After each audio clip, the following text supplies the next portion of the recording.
Good morning, everyone. Thank you to everyone who actually joined my live stream yesterday when I was actually just trying to talk to you about these figures. With regard to migrants who are crossing the channel that are shredding up their documents, shredding up their papers and landing here illegally, that we don't know who they are, where they've come from, what their purpose is. We don't know what their names are. We don't know their date of birth. We don't know their nationality. This came up 3 days ago. I wanted to do it 3 days ago, but I thought I'll just leave it for a couple of days and, let the dust settle. And then you can actually speak about it and go about it in depth, which is what I'm trying to do now. So whatever I say here, please, by all means, leave me a comment and just say, okay, come on, what is going on here? Okay, so this has come from MigrationWatch UK. Okay, so if I could tell you one website that you actually have to follow, it is migrationwatchuk.org, because they got the facts. All right, these guys are boop hot when it comes to actually doing freedom of information requests and actually finding out about who they are, where they come from, how many, boom. So look. And like I say, whenever I do this kind of videos, it's not like a Jack and Nori story. It's not like, okay, it's time for Liam to read. No, it's not my time to read. It's my time to actually just say, okay, this is how I feel. This is my own opinions. You guys can have completely different opinions, but the facts don't lie. Okay, and now I'm a historian. I got a first in history, I got an MA in history, and I always like to look at two sides of different stories, and I always like to actually come down at a reasoned judgment as to what, my conclusion is. Anyway, enough about me blowing smoke up my proverbial. Look at this. Small boat arrivals in possession of a passport. Right, this was put up 3 days ago by MigrationWatch. Fact 1. Just 2% of the thousands who have made their way to the UK illegally in small boats via the English Channel since 2018 were recorded as being in possession of a passport. Right, so that's 2%, right? 2%. Out of 100 people that have come over on a boat, just 2 actually had a passport. That's nuts, right? That's nuts. If you think a boat actually carries 25, let's just say a boat carries 25, right? So out of the four boats that actually land in Dover, out of the 4 boats of 25 people, 25, 25, 25, 25, out of the 25, only 2 of them actually have a legitimate passport. That's what I'm trying to say to you. Here you go, just 2%. Secondly, new freedom of information data released by the Home Office showed that just 317 people were recorded as being in possession of a passport, and this is coming from 2018. Right, we're looking like back in six years. This is nearly 6 years, over 6 years actually. 317 people were recorded as being in possession of a passport. And you can see it in the annex below. Here you go. The Home Office said the available data is limited to those arriving with a passport, blah, blah, blah, blah, blah, blah, blah. Our analysis of the figures suggests that the share of those reported entering via this route who had a passport dropped from 4% in 2008, just over 1% in the first half of 2021. Okay, let's have a look at this table. All right. So, in 2018... reported small boat arrival in the UK, 299. Arrivals with passports, 13. 2019, 1,844. Just 23 had a passport. That's 1.25%. 2020, 8,461. 216, so that's 2%.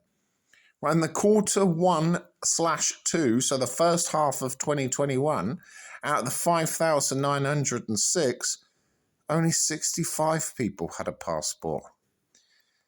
So in total, out of the 16,510 people in this period, and this is going back to the first half of last year, 317 had a passport, which equates to 1.92%. Now, that should flag up some warning signs for you guys. It should flag up some warning signs. Hang on a minute, right? You're escaping. Why are you shredding up your identity documents? Why are you throwing your birth certificates into the English Channel? Why are you throwing your passports? Poof, off, go. Why? I tell you why. Is because they want to make a new life, a new identity. Oh no! Just say that you're from Iran, or say that you're from. No, they're not. You see, this is the crux of the matter. This is the crux of the matter, whereby this is completely. It's a complete invasion of people who are not who we know who they are. We don't know if they are part of Al Qaeda. We don't know if they've actually come from a legitimate country. If they come from a legitimate country, why have they not actually given your passport over and saying, yeah, I've come from Syria and this was my house at number 1 Station Road in, I don't know, whatever town it is in Syria. I don't know towns in Syria, but yeah, that's my house, and I can prove I've got documents, this and thing, and it was shelled to shit, and I really want to make a new life. Because I'm escaping war. No, because this proves, these figures actually prove that they are economic chances. Yeah.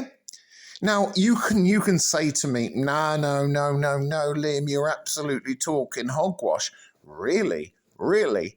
So if you are actual genuine refugee, right, and I'm going to talk to all of these people who actually support Kent Refugee Action Network and care for Calais, right, if they're real genuine, why are they shredding their passports? Come on, Miss Bridget Chapman. Come on, Care for Calais. Come on, talk to me. Why are they shredding their passports? Why is only 2% of people who actually land in this country, we don't know who they are, right? Yeah, because they're really, really genuine. Anyway, to add insult to injury, such problems may have been compounded by the loss of access to the Eurodac database, which enabled UK authorities to check fingerprint scans quickly. No, you see, because it's always against their human rights. Oh, no, we can't fingerprint. It's against their human rights. So you could actually commit a crime in Syria, or in Eritrea, or in Somalia, or in Iran, or in Iraq, or in Afghanistan, and you could be wanted. And the fact that we're not allowed to actually scan fingerprints, oh, come on. So look at this, blah blah blah blah blah. Just you can. I'll put the link up so you can actually see it. At the end of the day. What can we do? Anyone who enters this country illegally without a passport, do you know, let me just tell you this, right? I'm gonna finish this off with a little personal story. Do you know how hard it was for me to get back into this country in an out-of-date passport? I had a passport. I went straight through PAF, which is Police aux Frontières, from Dover into Calais, and I was with my stepfather at the time. And then coming back, my passport was out of date. It had gone out of date whilst I was actually over there. Do you know what? I was interviewed. My stepfather was interviewed. How do you know him? Oh, where have you been? And I said, this is my date of birth. You know, I'm English. I was born in Norwich. Right? Blah, blah, blah, blah, blah, blah, blah, blah. Do you know what? It took 2.5 hours for me and my stepdad to actually get my passport then confiscated and a provisional passport to actually let me get onto a P&O ferry to get me back into this country.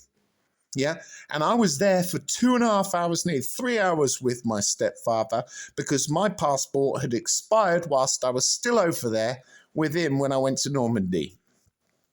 It's a load of absolute bunkum, and I think it's sick. 2% shred, 98% shred their passports. Right. So I'm now going to go. So let me know what you think about this in the comments. Let me know, because I really, really want to know. Am I being like an arse? No, I don't think so. Something needs to be done. Something needs to be done. Just 2% actually come into this country with a passport.